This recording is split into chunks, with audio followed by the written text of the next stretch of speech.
अक्सर ये सवाल मन में आता है ना कि एक ही माँ बाप के बच्चे होने के बावजूद भाई बहन एक दूसरे से इतने अलग क्यों होते हैं।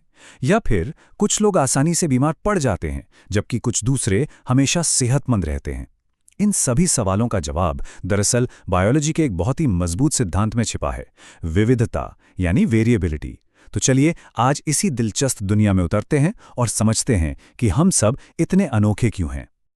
ये अनुभव बहुत निराशाजनक हो सकता है ना? जब डॉक्टर कोई दवा दें जिसके बारे में सब कहते हैं कि वो कमाल की है, लेकिन किसी पर उसका कोई असर ही ना हो। देखिए, ये सिर्फ बुरी किस्मत की बात नहीं है, ये तो एक वैज्ञानिक पहेली है जिसकी जड़ें हमारे शरीर की अविश्वसनीयता में है। तो इसका जवाब सिर्फ एक शब्द में छिपा है, विविधता।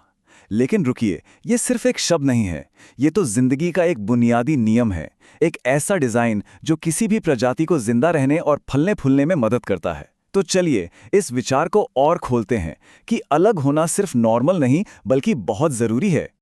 तो चलिए इस बायोलॉजिकल पजल को सुलझाने के लिए थोड़ी देर के लिए साइंटिस्ट की तरह सोचना शुरू करते हैं। आखिर वो इतनी बड़ी विविधता को कैसे देखते हैं और उसे समझने लायक हिस्सों में कैसे तोड़ते हैं।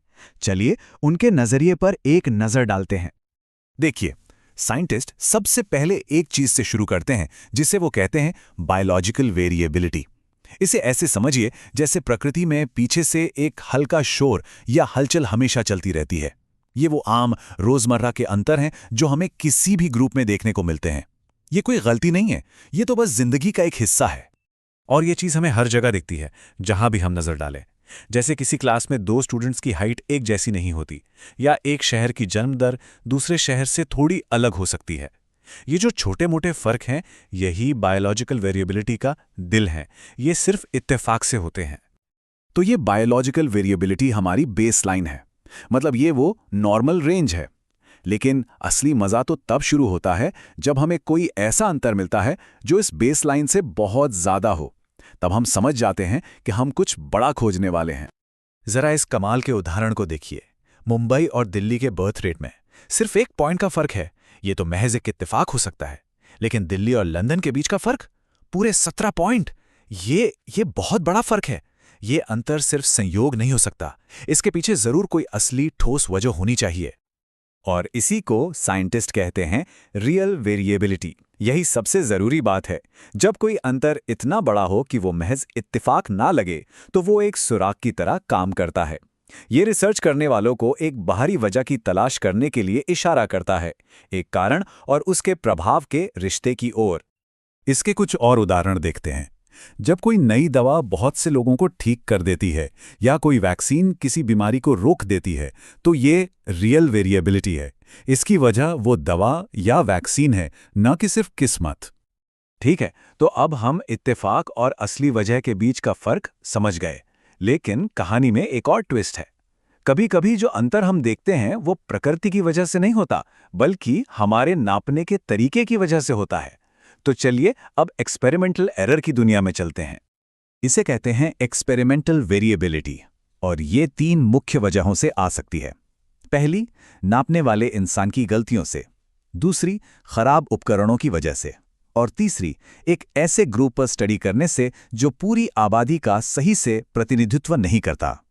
ये एक क्लासिक उदाहरण है और मजेदार भी। सिर्फ किसी आकर्षक व्यक्ति के नापने भर से ही नतीजे बदल सकते हैं। ये एक मजबूत रिमाइंडर है कि हम इंसान अनजाने में ही उन प्रयोगों पर असर डाल सकते हैं जो हम करने की कोशिश कर रहे हैं। तो ठीक है, हमने अलग अलग तरह की वेरिएबिलिटी को समझ लिया, उनको नाम दे दिया। पर साइंस तो नंबर्स का खेल है, तो हम असल में इस वेरिएबिलिटी को नापते कैसे हैं?